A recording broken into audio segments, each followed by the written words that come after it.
Hey guys, welcome to my course. We're going to be learning how to crush the London system, a popular opening for club players and sometimes played at Grandmaster level today. Let's get started. So, the London arises after d4, d5, knight f3, knight f6, bishop f4.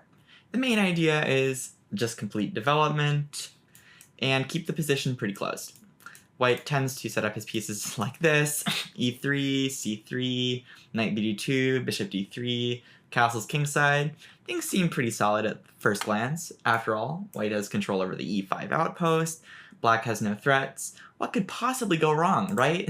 Well, quite a lot of things can go wrong, especially if you play the same moves all the time, which you can sort of get away with as long as the position is closed. However, that will not work against students of this course because we are not going to keep the position closed. We're going to open the position with this move, c5. This is the key move, but before I get into that, let's talk about the Queen's Gambit for white. The Queen's Gambit arises on move 2, where white plays c4, and in my opinion, this is the most principled approach for white to play. Black has three serious options. Well, first, white is threatening to obtain a central pawn majority with c takes d5 and have better center control. A typical mistake is knight f6, and then after exchanging, white has absolute central domination, or you can take with the queen, but you lose time, and again, white has a better center. So as a result, black usually either defends the pawn or captures it. If he plays c6, well, white has a little bit more space, and this knight can't move to c6, whereas white's knight can go to c3. If black plays e6, he's locked his light squared bishop inside the pawn chain.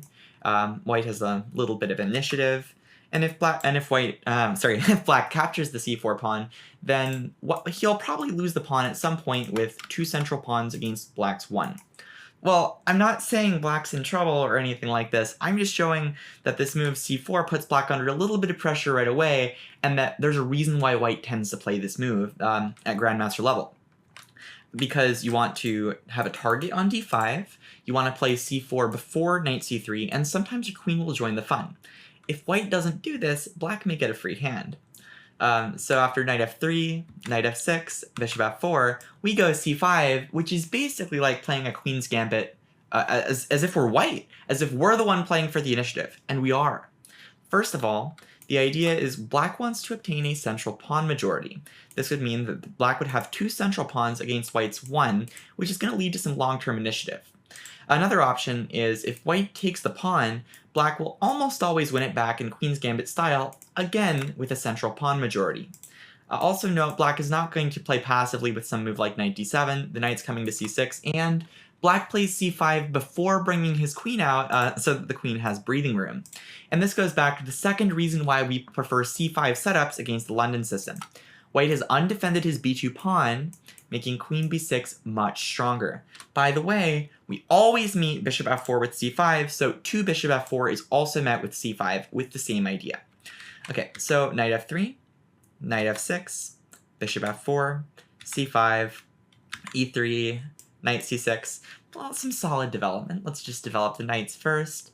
c3. White continues in classic London system style. As we'll see from this course, the London system completely fails as an opening. As a system. It maybe will work as an opening if white's willing to play concretely when black does, and I would very much like to go for concrete lines. After all, this b2 pawn is weak, and c5 opens the position, forcing white to play concretely as well. If white knows how to play tactical and knows the proper theory, I suppose he can equalize. But if he doesn't, then he's in big trouble, and let's say queen to b6. No, the correct move is actually knight b2. The main reason for this is if you go queen b6, you can't grab the c3 pawn on the way home. Still playable, we can get back to this, or you can play bishop f5 instead. But anyways, c3 is what club players should typically face, and after queen b6, black has the initiative.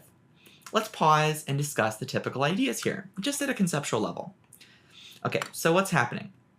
Okay, with the pawn structure, it looks like black has a slight space advantage with this c5 pawn further advanced than white's c3 pawn. Okay, let's check the king side. Symmetrical knights, okay. I guess this bishop's technically developed, but right now black has 3 pieces developed, and white has only 2. And you can also develop this bishop out soon. So black has a slightly more active knight, slightly more active queen, and slight space advantage. But okay, it's white's turn, so let's give him some credit. He needs to defend that b2 pawn. There's a few ways you can do it. One of them is just queen c1, but simply a slightly more active position. Black will finish development, and with a slightly more active queen, space advantage, no problems, simple chess. Queen c2 also defends the pawn, but white's not creating any threats. He had to defend already, and black has plenty of good choices, from the concrete knight h5 to target the bishop, to just normal development, or even g6 to prepare bishop f5. Note how I very much like to bring my bishop outside the pawn chain, and that's why I'm avoiding the e6 lines for the most part. People who play the London generally really like to see black play e6 because white will be slightly better, given that his dark square bishop is outside the pawn chain and black's is not. Okay, I know it's not the full story, you can target the bishop, but it's generally pretty comfortable for white.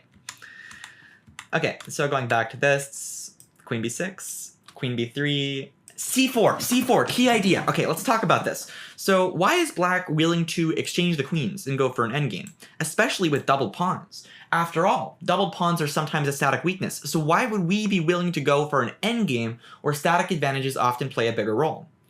Well, there's a few reasons.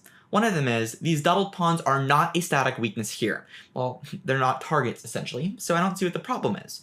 Okay, well, maybe there's an outpost square on b5, right? Is that an issue? Not particularly. We can control that square with our rook if we need to. Well, are they doubled? Are they not mobile? They're in each other's way. Yeah, I guess so. But you can push the pawns, exchange them, and bear in mind, black has a space advantage, one of the key ideas when fighting the London. After b5, b4, we'd like to exchange both b pawns for white's c and b pawns, leaving black with a passed c4 pawn against white's isolated a2 pawn. And so in an ideal world, after these exchanges, like let's say black pushes both b pawns and develops his pieces, like let's say something like bishop f5, e6, castles, and so forth, black can double on the a file, maybe capture the pawn, hopefully win with the passed c pawn. I know we're getting ahead of ourselves here, but the position can kind of play itself. And white needs a pawn break, or white needs active pieces, which he currently doesn't have. Okay, and black is definitely better on the a file. I remember having a conversation about this typical endgame with a national master friend of mine a couple years ago, and he was under the impression that white was almost lost.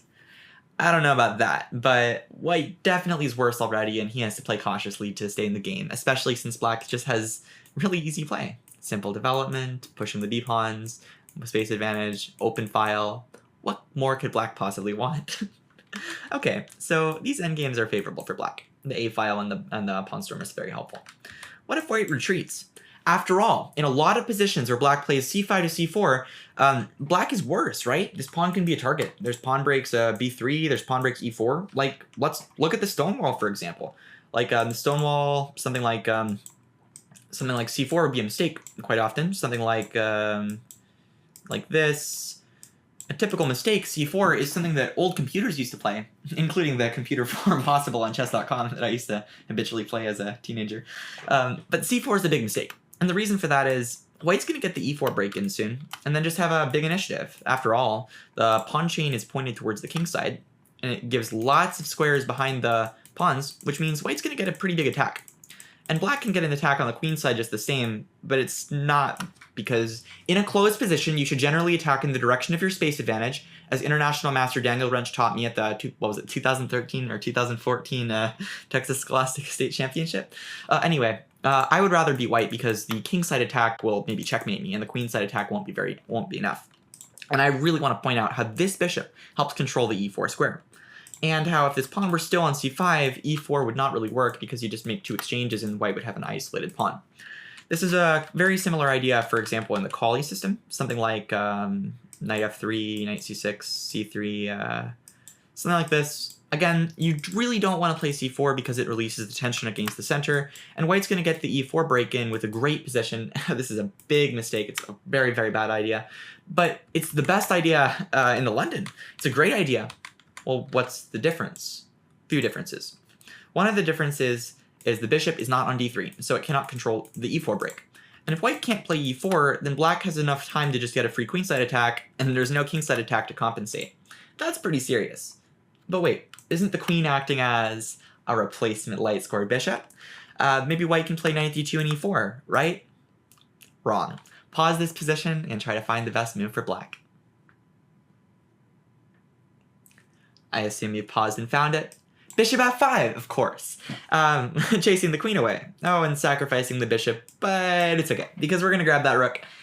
Just a little we have to play maybe e6 first because we don't want to grab the rook if he has queen c2 to trap our queen, but when he leaves, free pieces are pretty good, completely crushing. Okay. Oh yeah, one more thing.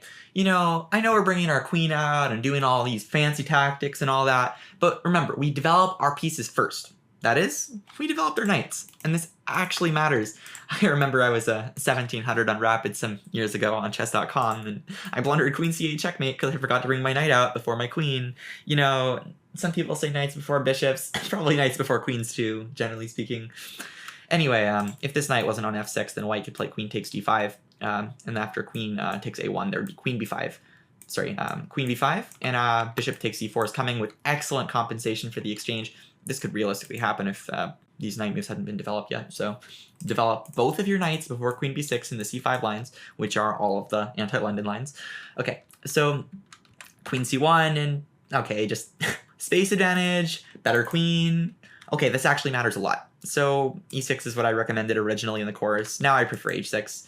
My main reason is, just conceptually, I'm doing so well in the long term. We have this pawn here, free space advantage. In positions where you have a static advantage, the first priority should be prophylaxis because your advantage is likely to increase rather than decrease. Trends and whatnot. I think it was Jonathan Rosen who talked about that in either Chess for Zebras or 7 Deadly Chess Sins. So we are the one with the static advantage, a space advantage. It just means we have more squares for our minor pieces and also the potential for a queenside pawn storm. In the long term, the plan is to pawn storm. It's a really serious idea, but who knows? Maybe they'll grab that bishop. It's quite an important bishop too. And I'm not going to say black doesn't have a good position and can't move it, but why give the opponent any reason to have counterplay? Especially because most people are all like, London system, I just develop my pieces, I don't need to calculate because it's so close, and then they just get a losing position or something because they don't realize that black's plan is just too good in these c5 lines. Something like this, and then, I don't know, rook c8 because you want to bring the queen back without blocking the rook, and I don't know, I've seen these sort of moves a bunch of times, and something like this, and b5, a5, b4, a4, a3, attack the base of the pawn chain, swap, swap, past c4 pawn, isolated a2 pawn, probably crushing advantage, or at least a free initiative, and, you know, well, how in the world is white supposed to avoid this? The plan is just too easy. Well, we'll find out in future chapters. I hope you enjoy crushing the London system, and I'll see you soon.